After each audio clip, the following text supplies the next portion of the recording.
rubrique actualité Assane nee na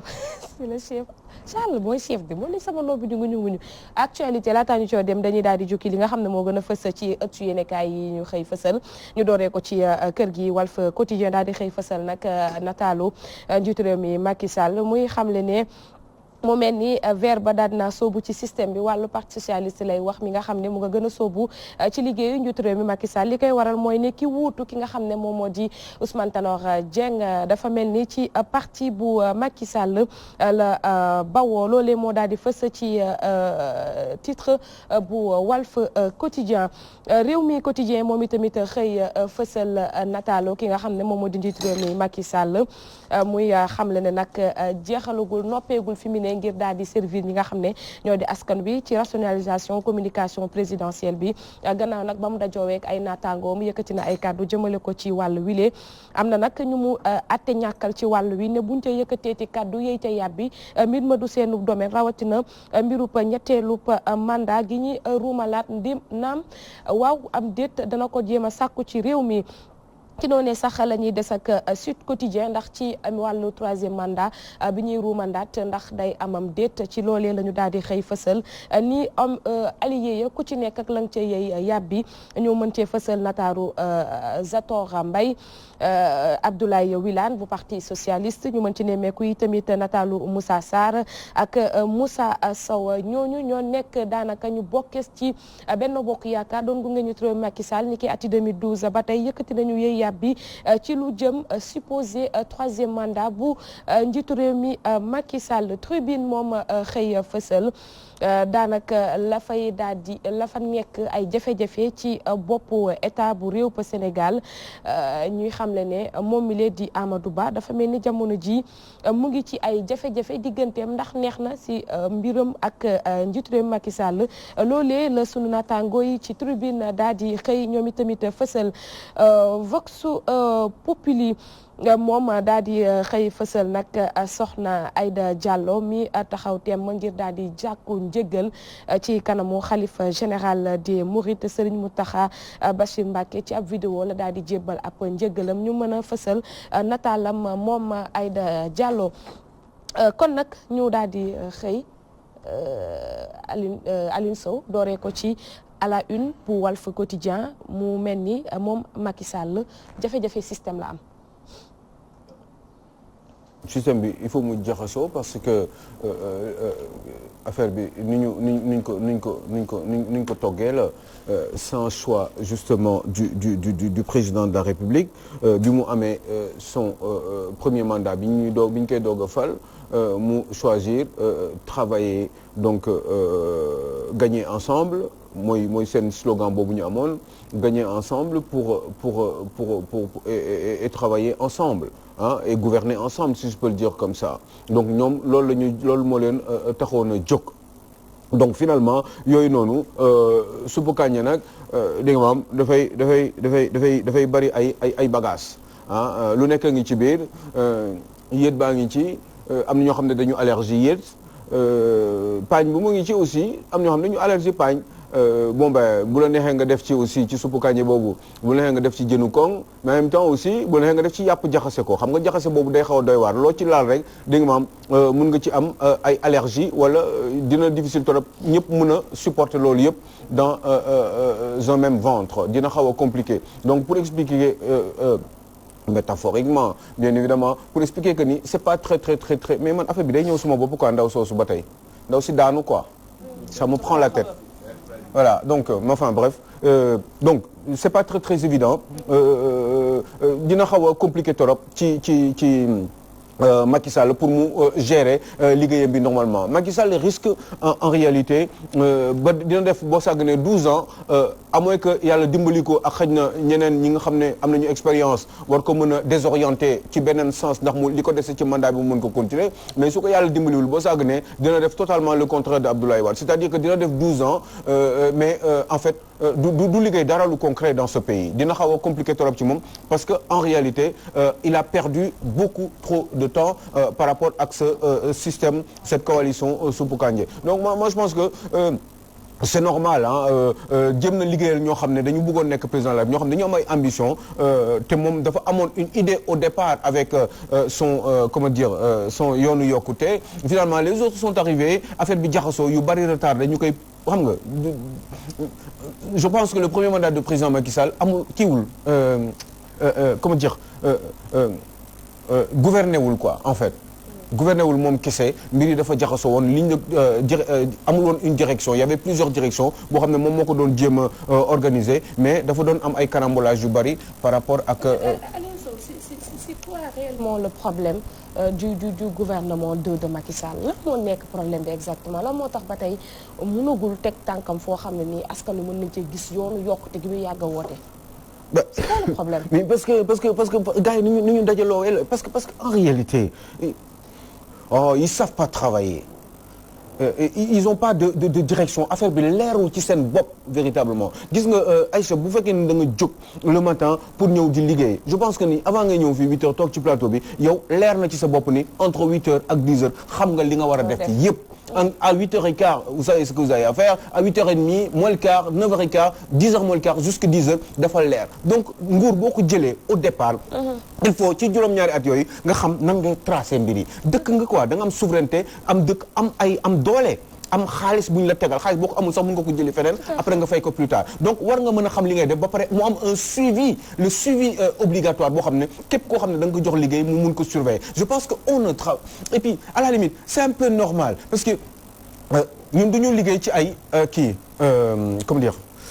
je sais plus enfin du ñu liggéey ci ay objectifs quoi ñu ne ñun fii ba suba lii la ñuy def fii ba voilà voilà seen boom bi boom xaw ma lan bureau organisation mais ça n'a jamais servi à grand chose parce que ça fait X années que c'est là bon ben toujours c'est pareil kenn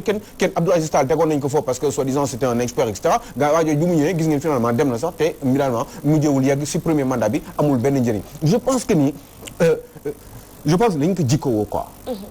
parce que Aïcha dëkk il faut ñun ñëpp ku nekk muy liggéey muy def li mu war a def te bu fekkee ni ku nekk def na li mu war a def loolu bu ñu ko dajalee ku nekk li mu war a def loolu mooy constituer le développement d'un pays parce que ay acte la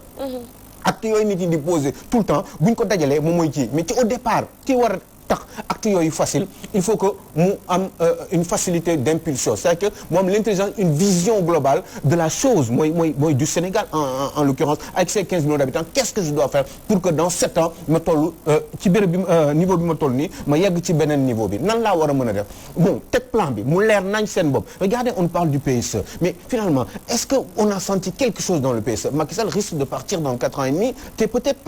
PSE du am c'est parce que tout simplement parce que duñ ko mettre en concrétisation parce que tout simplement parce que dañ dul mën en fait wala peut-être li ñuy wax xawma je réfléchis en même temps avec vous parce que je cherche à comprendre parce que je vois que chez les occidentaux ça ne marche pas comme ça parce que képp koo xam ne dafa nekk ci dëkk bi ñu jox la benn mission bi da nga ko war a def bu amul ay ngelaw wala mu am ay aléas climatiques wala am ay yoo xam ne moom moo yàq liggéey bi yoo xam ne c'est ak ay des preuves à l'appui dara warul mën a tax loolu bañ a yegg ci fi ñu liggéey parce que da nga koy respecter da ngay respecter liñ la wax mais loolu amul en Afrique ñi ngay jox liggéey yi par exemple duñ ko def est-ce que même le président de la République gis nga man dama dégg benn wax bu doy waar boo xam ne c'est quelqu'un de très proche du président de la République je tairai son nom naturellement parce que sinon danañ ko dàq il me dit mais Macky Sall dama lay wax dëgg Aliou Sow Macky Sall dafa yéex c'était yàlla xam ne ni bu ma waxoon tur bi fi toj mu ne ma Macky Sall en réalité est quelqu'un de très très lent mais vous vous rendez compte ce monsieur qui le dit tout bas qui pourtant alors c'est même pas la peine quand je pense à lui je me dis et pourtant il était sincère quand il le disait loolu du ko mës a wax mu jëm ko nee na Macky Sall dafa yéex mais qu'est-ce qui fait que un monsieur qui est né en 1961 taxaw am kattan quand même comparé à Abdoulaye Wade qui est arrivé au pouvoir il avait 74 ans comment cela se fait-il imaginez aussi ngeen dellu même avant Macky Sall pour que dire que lii suñu jikko la même avant Macky Sall fàttaliku leen ñoom mais socialistes ils sont restés 40 ans au pouvoir mais est-ce que gis ngeen boo leen comparé socialiste man nekkuma di faral Abdoulaye Wade waaw mais en 12 ans. mais nga comparer 12 ans yi. en 12 ans li fi def 40 ans socialiste. mais lu leer quoi Assane mais pourtant Assane amuñu ko. ça ne marche pas. liggéey bi du dox da ngay gis xoolal kii mi koy wax Salma Ibrahima Fall mi koy wax bu ki démb Cité Soleil avec ay liggéey yoo xam ne tali bi dañ ko war a defal quoi mais tali bi chaque jour ñu juqi ñu génnaat bàyyiwaat ko foofu dajale ay kii demaat seen yoon qu'est-ce qui se passe qu'est-ce qui est lent lan la ñu war a def. oui jikko bi la quoi. titre Walf bi ça résume tout. Le ver est dans le système. voilà. c'est le système qui est enrayé. système bi moo doxul. moo doxul war a doxee. waaw système bi la ñu war a soppi moom la ñu war a tëggaat. parce que biñ koy def ñoom seen titre bi Macky 2 la ñuy jéem a jànkat maanaam deuxième mandat wu Macky bi. 5 ans la 8 mois yi dem na. xaw ma 6 xaw ma 7 mois yi dem na. donc li si des du tuuti la. en 7 ans liñ ko doon xaaree lépp ñëwul. bu fekkee am na lu mu def. ok on est d'accord. mais la majorité ñëwul 5 ans la am. Macky Sall on lui demande pas de développer le Sénégal parce qu'il peut pas. Ce qu'on lui demande c'est de mettre le Sénégal sur les rails de développement. Absolument. Et ça c'est simple. C'est ce qu'on demandait à Abdoulaye Wade. comment tegoon na ay jéego yaa ngi koy wax léegi. boo comparé ces 12 ans avec les 40 ans. du socialisme moom mu eggali loolu lañ koy wax pour ñu mën a dem ci rampe yooyu. mais on lui demande pas de développer le Sénégal parce que mënu koo def en ci temps boobu. parce que développement c'est autre chose processus la boo xamante ne bu yàgg la. alors système bi. ni ñu ko tëggee. ça les arrange ñoom. les élites politiques. parce que dañ ciy gis seen bopp. dañ ciy dund. mais bu changé loolu li nga xamante moom moo leen gënal parce que système dafa yaatu yemul ci élite politique yi. élite bi waaye wàllum politique bu génnee wàllum religion da ciy dugg. muy clergé bi da ciy nekk. que ça soit ci religion yëpp. clergé bi bokk na ci ñi ciy dugg. ñi nga xam ne ñoom ñooy syndicalistes yi. dañ ciy dund donc système la boo xamante ni ça va au-delà ci li ñuy gis nii wala ci li ñuy wax nii te. jariñul askan bi li mu leen war a jariñee système boobu bu ñu war a coppar ni heure bu ñu tuddee système bi dañ ko war a changer on te dit que système bi moom moo la defal système bi moom moo la yar système bi moom moo la jàngal ok on est d'accord c'est le système moom moo ñu jàngal bañ toll fii système boobu mais am na ay failles yoo xam ne ñun dañ ko war a dindi on ne peut pas rester aveugle liñ dund pendant biñu amee indépendance entre guillemets ba léegi egguñ fi ñu war a egg lan moo tere egguñ fi ñu war a egg alors que des pays yoo xamante ni il y a 20 voire 30 ans guerre civile lañ nekkoon ils sont loin devant. lu waral loolu on dit que ñooñu dañoo nekk ci benn dictature mais c'est une dictature éclairée. absolument. dictature éclairée moo ñu gënal démocratie aveugle boo xamante ni du dem fenn. mais Assane ma yokkale benn affaire rek doguma la pardon mais li nga wax ni moo tax dara ñëw suma xel mais pensez à Paul Kagame. Paul Kagame est arrivé au pouvoir moom dafa def coup d'état. moom Paul Kagame après ñu démocratiser à peu près dëkk bi conformément à leur culture ak seen i coutumes fexe ba waa ji toog fii il est là depuis 1994 après xeexu Tutsi yi ak Hutu yi bi mu taxawee ba tey 94 mais dem leen Rwanda ngeen gis exemple bi on ne peut pas ne pas donner l'exemple du Rwanda ces gens-là mais moom Paul Kagame pourtant du jullit peut-être sax xëy na sax du catholique wala yu demee noonu seen yooyu la ñu gëm mais ñun ñi nga xam ne ay jullit la ñu ak li nekk ci alxuraan yëpp ak li nekk ci bible bi yëpp ak yu baax ñu wax yëpp mais pourquoi ñun duñu liggéey pourquoi on se concentre pas dans le travail Assane loo wax nga def ko leer na Sëñ Tuubaa moi quand je me lève d'ici fii 8 heures ba 10 heures su ma paree nii j'aurai le sentiment man damay am sentiment ni j'ai le devoir accompli man pare naa ci quoi wóor ni man def naa tey li ma kii su ma amee dara lu ci manqué tuuti rek wala Charles ne ma Alioune Sow peut-être fii nii boo ko defee woon nii damay xaw a triste et puis le lendemain damay bëgg changer affaire bi pour def mieux que pour qu'il soit content mais ñun ñooy patron ces gens-là qui nous dirigent mais aussi am na leneen Assane tagguma la mais y a aussi beneen mbir hormis li nga xam ne moom moo di yéexaayu nguur geeg activité bi li nga ko doon xaaree ñëwul am na tamit beneen à la une boo xam ne faa ñu waxtaan si moo nekk ba tey mbiru supposé 3e mandat bi fi mu ne ñi jege njiitu réew Macky Sall wala ay kiiwam waxuñu mais ay alliés ñi nga xam ne ñoo ko gunge woon ci ati 2012 ñu ko demee ni Zator Mbaye ay ñoom waa LD waa parti socialiste ak waa PIT ku ci ne yëkkati nga ay kàddu daal di xam le ne débat bi teel na waaye Zator moom nee na dinañu il faut pas qu'on nous entende sur certains débats. Mais moi je retournerai je nous retournerai la question du style et si Macky s'appelait Macky Kagame est-ce que man dinaa nangu ñu changer ni ay alternance di def ay alternance yoo xam ne amul benn sens c'est juste favorable aux pays occidentaux pour ñu gën ñu di ñu manipuler ak seen i société ak seen i lobby financier yi est-ce que ñun waroon nañu est-ce que mandat bi ça a véritablement une certaine importance le fait de limiter les mandats etc. Qu'est-ce que vous dites de Paul Kagame qui n'a je suis obligé de le dire parce que j'ai suivi ce pays au Burundi pardonnez-moi au Burundi moom ak Rwanda ñoo def frontière Burundi Pierre Nkurunziza moom nee na moom gars yi nee nañ ko dañ koy imposer mandat moom gars yi nee nañ ko dañ koy imposer moom pour mu am warul dépasser mandat bi comme li ko constitution bi waxee mais ñoo tax de moo ko Burundi fu nekk am na ay Tutsi fu nekk am na day mel ni Sénégal ak Gambie quoi fu nekk am na ay Hutu ñoom ñëpp a yem mais pourtant loolu waxuñu la même chose ak Paul Kagame c'est ça qui était pour vous dire que ni gars yi ñoo ñuy manipuler je le disais l'autre jour ici Idriss Déby dafa taxaw mu ne man pare woon naa ci mandat bi 90 ba tey mi ngi fi mu ne man pare woon naa waaye France ñoo ma ne pour me renouveler sama mandat ma changer constitution bi defaraat pour ma amaat possibilité defaat yeneen i mandat alors que mandat yi dañ ko limité woon mu ne France moo ko wax Idriss Déby moo wax loolu nga dem ci ñoom ñi nga xam ne ay xaritu France lañu tel que Alassane Dramane Ouattara il est prêt à avoir un autre mandat nga dem ci Alpha Condé ñi nga xam ne dafa xeex Sékou Touré anoon ñu ko tamul comme dëmm ci àdduna bi alors que il aimait son pays fexe nañu ba tënk ko fépp ba jotul liggéey comme il faut ni mu ko bëggee woon dëkk bi parce que dañ ko téye ba rey ko ba nii aussi minablement mais il faut savoir que aussi Macky Sall santul Kagame mais oui mais comme santul Kagame mais yal na yàlla dimbali ku sant Kagame yal na yàlla dimbali ko Amadou Kagame wala Moussa Kagame loolu li dinaa ko at il a vécu et avant ça il était militaire te ñëpp xam nañu militaire bu ñu ko joxee mission il y va à fond donc nañ jël expérience boobu mu am en tant que militaire boole ko ak génocide bi li mu jot a bàyyi ci ginnaaw moom il a vécu ça donc jot na def ay kii après génocide bi tabaxaat bi et tout ça loolu yëpp ay réalité yoo xam ni daf ko réveiller donc en quelque sorte ñuy wax ni dictature lay def mais c'est une bonne dictature c'est un mal nécessaire moo tax sénégalais pourquoi pas quelque part ñu tordre ko la main pour que mu def li mu war a def parce que y a la question de la responsabilité moo tax bu ñu xam nga li nga war a def ak lan nga bëgg a def pour que li moo tax bu ñu waxu ay démocratie nii ay mandat machin c'est pas démocratique def ay manifestation ce n'est pas ça foofu du foofu la ñu war a def manifestation li ñu war a def manifestation mooy liggéey bi quoi liggéey bi il faut qu'on soit d'accord sur benn chose ñun ñoo voté en 2016 ne nañ limiter mandat bi à 2 on l'a voté nous les Sénégalais ne nañ limiter mandat bi à 2 mandats kenn du ko dépassé donc faaw ñu respecter ñun liñ bëgg parce que mënuñ bëgg une chose et son contraire autre chose sànq maa ngi koy wax ne dictature éclairée moo gën démocratie aveugle ça rejoint un peu ce que vous li nga doon wax sànq Paul Kagame exemple la par rapport ak ce qu'on voit si développement si ni ñu dundee en Allemagne Angela Merkel 5 mandats la def bah oui les gens n'en parlent pas voilà elle est à 13 ans mi ngi ci nguur gi Helmut Kohl ki ko jiitu woon 16 ans la def au pouvoir les gens n'en parlent pas aujourd'hui ici au Sénégal on ne va pas défendre